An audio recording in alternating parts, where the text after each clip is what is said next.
So mga idol, viral ngayon at pinag-uusapan na naman ito nga pong si Kevin Kiembao dahil sa kanyang paglipad papuntang Amerika. Well, magkakaroon na nga ba tayo ng kauna-unahang pure-blooded Pilipino na makakapasok sa NBA? Aalamin din natin kung may totoong kontrata na nga ba si NBA itong si Kevin Kiembao. Well, kung bago ka lang, please huwag mo nakakalimutan na mag-like and subscribe sa ating channel. Maraming salamat po. Isa sa aspiring nga po na Filipino basketball player, ito nga po si Kevin Kiembao na gustong makapasok nga po sa pinakamataas na liga sa NBA po mga idol. Well, nakita naman natin recently napakaganda ng mga performance na pinakita ni Kevin Kiembao at may mga nagsasabi na ispatan nga po siya ng ilang mga NBA scout, no?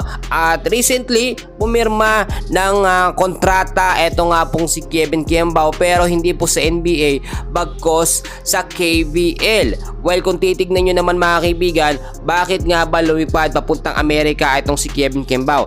Nagsalita na rin siya na wala pa naman daw talaga siyang NBA team na nagpaparamdam sa kanya. Yung pagpunta po ni Kevin Kiembao sa Amerika ay purely for training lamang at umaasa rin ho siya na magkaroon ng kauna-unahang opportunity dito nga po sa Amerika, no?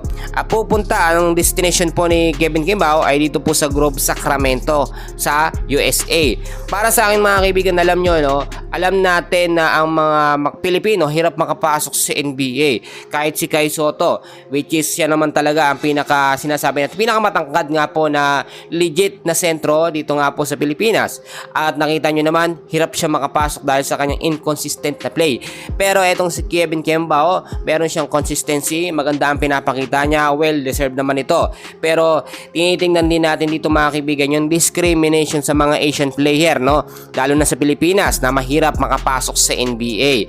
Etong si Kevin Kiembao po mga idol, isa rin ito sa pambato ng ating Gilas Pilipinas at inaasahan din makakapaglaro sa nalalapit nga po na FIBA Asia Cup ngayong Agosto.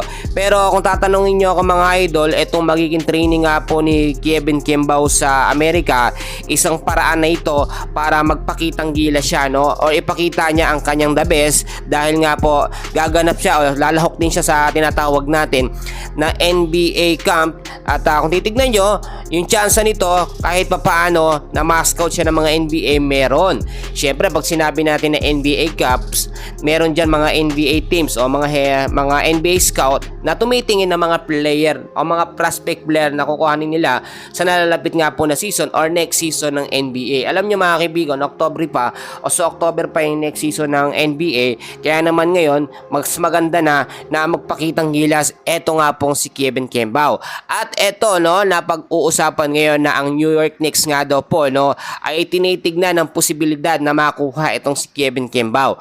Well, gaano yan katotoo mga idol? Ayon na rin sa ating mga nakuhang update mga idol, no, ay nakitaan talaga nila ng potensyal itong si Kevin Kiembao na kahit papaano maganda at maliksi, may consistent na play at bagay na bagay talaga mga kaibigan na maging player po, no, ng New York Knicks. Pero yan ay rumors lamang at wala pa namang kumpirmasyon. So hintayin na lamang natin yung mga susunod na update, no, yung lalo na yung pagpunta ni Kevin Kiembao sa Amerika, yung kanyang magiging first training.